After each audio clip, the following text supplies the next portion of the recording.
নমস্কার বন্ধুরা, জল যন্ত্রণায় জর্জরিত বেঙ্গালুরু। দৈনন্দিনের পানীয় জল পেতেও হিমশিম খাচ্ছেন সেখানকার মানুষ। আর এই সংকটের ছবি আমাদেরও কি সতর্ক করবে? রাস্তাঘাটে বেরোলে চোখে পড়ে প্রচুর মুখ খোলা কল, সেখান থেকে হু হু করে বয়ে যাচ্ছে জল। যেখানে সময় মেনে জল আসে সেখানেও ছবিটা কিন্তু বিশেষ আলাদা নয়। অনেকেই রাস্তার কল থেকে প্রয়োজনে জলটুকু ভরে নিয়ে কলের মুখ বন্ধ করা আর প্রয়োজন বলেই মনে করেন না। যতক্ষণ না জল যাওয়ার সময় হচ্ছে ততক্ষণ ধরেই চলতে থাকে জলের অপচয়। এ নিয়ে কথা বললেও যে সবাই বিশেষ পাত্তা দেন তাও নয়। অথচ জলের আরেক নাম যে জীবন, এই কথা তো সেই ছোটবেলার পাঠ্য বইয়ের শেখা, কিন্তু বাস্তবে সেই কথার প্রয়োগ ঘটল কই? তবে এই কথা নিয়ে মাথা না ঘামালে যে বেশি দিন নিশ্চিন্তে থাকা যাবে না, সাম্প্রতিক সময় কিন্তু তেমনই ইঙ্গিত দিচ্ছে। বেশ কিছুদিন ধরেই শিরোনামে বেঙ্গালুরুর জল সংকট। রাজস্থানের মতো মরু অঞ্চলের কোনো কোনো স্থানে যে জলের কষ্ট নিত্যসঙ্গী, সে কথা আমাদের জানাই ছিল, কিন্তু স্বভাবতই সেই তথ্য আমাদের সচেতন করেনি। কিন্তু এবার মেট্রো শহরেই থাবা বসিয়েছে এই সংকট। পানীয় জল তো বটেই, দৈনন্দিন কাজে ব্যবহারযোগ্য জলের সংকটে ভুগছে কর্ণাটক। কর্ণাটকের 4 দশকের মধ্যে সবচেয়ে খারাপ খরা এখন এর রাজধানীতে প্রভাব ফেলেছে। বেঙ্গালুরু জলের তীব্র সংকটে ভুগছে।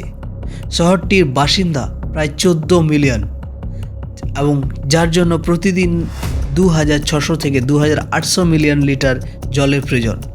এটি সবেমাত্র অর্ধেক পরিমাণ পরিচালনা করছে।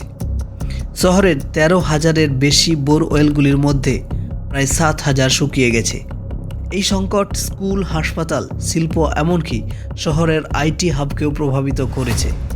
রাজ্য সরকার কর্ণাটক মিল্ক ফেডারেশনের দুধের ট্যাঙ্কারগুলিকে জল সরবরাহ করতে এবং শহরের আশেপাশে ব্যক্তিগত বোরওয়েলের দখল নেওয়ার সিদ্ধান্ত নিয়েছে। প্রায় 30 বছর আগে পর্যন্ত বেঙ্গালুরুর পানীয় জলের চাহিদার একটি বড় শতাংশ শহরের মানুষের তৈরি হ্রদগুলো পূরণ করেছিল। দেশের অনেক বড় শহর থেকে ভিন্ন কর্ণাটকের রাজধানী একটি বড় নদী বা উপকূলের কাছাকাছি অবস্থিত নয়। শহরটি দেশের তথ্য প্রযুক্তির রাজধানীতে পরিণত হওয়ার সাথে সাথে এটি তার জলের ভাণ্ডার হারিয়েছে। ডেভেলপাররা সবুজ হাব কেটে ফেলে এবং লেক ক্যাচমেন্টগুলি পৌরসভার কঠিন বজ্র বা বিল্ডিং ধ্বংসাবশেষে পরিণত করেছে। কংক্রিটাইজেশন ভূগর্ভস্থ জল রিচার্জকে কঠিন করে তুলেছে। কিন্তু পরবর্তী সরকারগুলি শহরের পরিবেশ ব্যবস্থাপনা এবং নীতি গবেষণা ইনস্টিটিউট সহ বেশ কয়েকটি বিপদের ঘণ্টায় কর্ণপাত করেনি। 2017 সালে ইনস্টিটিউটের 2 বছরের একটি গবেষণায় দেখা গেছে যে বেঙ্গালুরুর অবশিষ্ট জলাশয়ের 85% মারাত্মকভাবে দূষিত। একই সময়ে জল সরবরাহের পরিকাঠামো দ্রুত নগরায়নের সাথে তাল মিলিয়ে চলতে পারেনি। কর্ণাটকের রাজধানীর সমস্যাগুলি দেশের বেশিরভাগ বড় শহরগুলির জন্য একটি সতর্কতা হওয়া উচিত। নীতি আয়োগের composite water management index CWMI সহ গবেষণার মাধ্যমেও এই ধরনের সতর্ক বার্তা দেওয়া হয়েছে।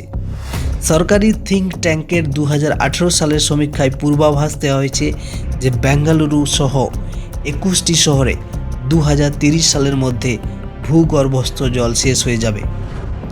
যদি প্রশমনের ব্যবস্থাগুলি বাস্তবায়িত না হয়, তাহলে 2050 সালের মধ্যে ভারত তার মোট দেশজ উৎপাদনে 6% ক্ষতির সম্মুখীন হবে। অন্যান্য বেশ কয়েকটি গবেষণাও উল্লেখ করা হয় যে ভারতের ভূগর্ভস্থ জল ব্যবহারের গতি জলজ রিচার্জের চেয়ে অনেক বেশি। যাই হোক, বেঙ্গালুরুর মতো বেশিরভাগ ভারতীয় নগর কেন্দ্র জল ব্যবস্থাপনাকে অবহেলা করে চলেছে। ভারতে মিউনিসিপ্যাল লেভেলে বৃষ্টির জল সংগ্রহ, জলাশয় পুনরুজ্জীবিত করা এবং বজ্র জল পরিষ্কার এবং পুনঃব্যবহারের মতো সমাধানগুলি শুধুমাত্র কাগজেই রয়ে গেছে। কর্ণাটকের রাজধানীতে সংকট একটি জাগরণ কল হওয়া উচিত।